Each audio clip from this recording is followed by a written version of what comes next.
everyone, so this is a review of NCIS Season 10, Episode 14, Canary. In my opinion, this episode started off a little slow, but once it started gaining momentum, it did not look back.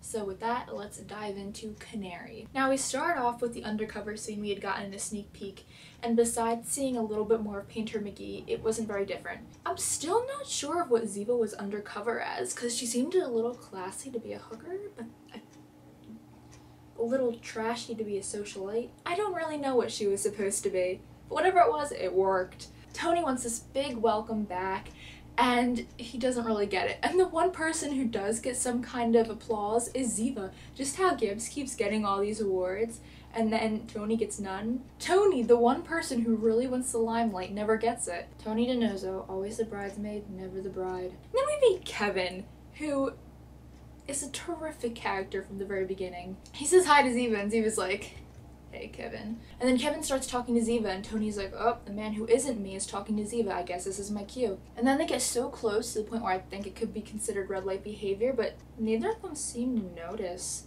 And then Kevin makes some kind of joke with a terrorist blast, and neither of them laugh, and I'm like, oh, Kevin, our sister died in a suicide bombing.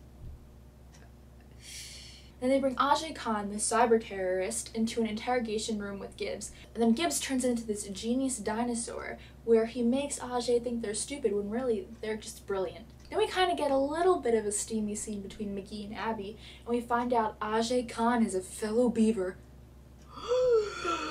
Beavers unite! He turns out he went to MIT, the same school as McGee. And then the computer they're working on kind of explodes. Then Gibbs and Ducky are talking about how MC, the notorious cyber terrorist, has no face, no name, and no motive. We kind of get a little bit of a Criminal Minds moment where they find out that he's a narcissist. Jerome Craig is back in the house. Gibbs and this guy are in MTAC conversing, and they're talking about all this very backhanded, under-the-table stuff.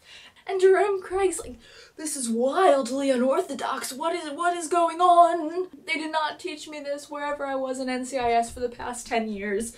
God, I love Jerome Craig. Back in the lab, it turns out Abby was able to save some of the evidence because she videotaped what her and McGee were doing.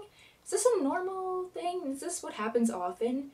Am I the only one who finds this a little weird?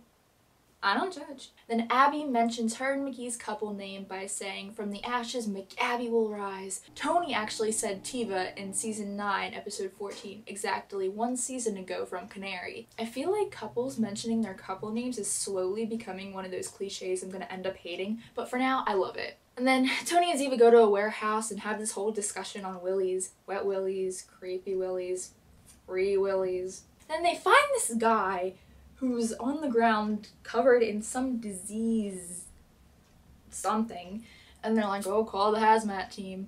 If it were me, I would just be straight out of there. I'd be like, whatever he has, I don't want it. Turns out this guy had this weird rare Ebola virus which caused him to die in about 1 week and left him with this wildly contagious, painful disease that liquefies your organs, which just sounds like a fun time to me. Back at interrogation, Khan makes this comment, I guess, about Gibbs is talking in 140 characters.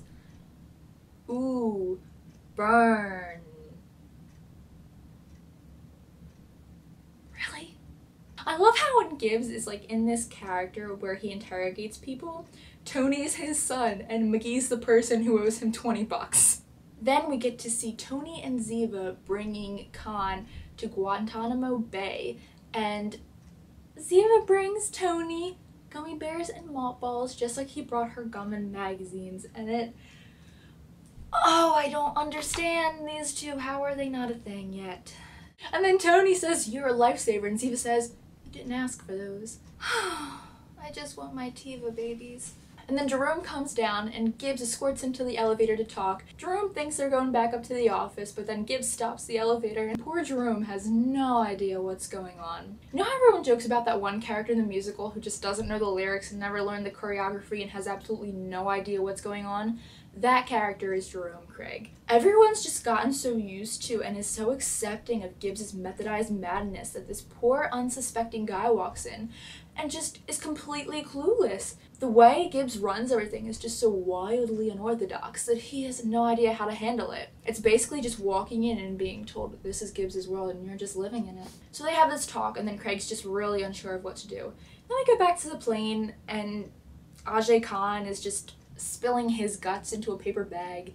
Back in Abby's lab, we see Abby spiking up her hair, which still kind of confuses me because apparently it was to get out the scent of failure. I get that it was the smell of whatever she put in her hair, but I think like perfumery or something would have accomplished the same thing. But Abby doesn't work that way. That is not how Abby rolls. You want to get the smell of failure out of your hair? You use material for fixing tractors. And that conversation between Jerome, Craig, and Abby about poor little fluffy mice leads Craig to his final decision. Turns out that a whole shipment of flu vaccinations were replaced with the Ebola virus, which is actually a really terrifying concept to think about. That like this thing that people get injected to them on a daily basis is actually this horrendous fatal poison.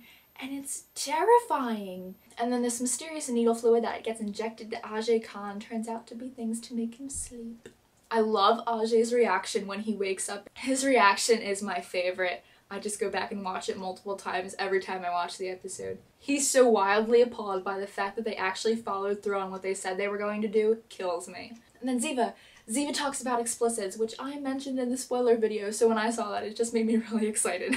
Then this thing happens where Ziva gets called out and Tony has to stay with the prisoner.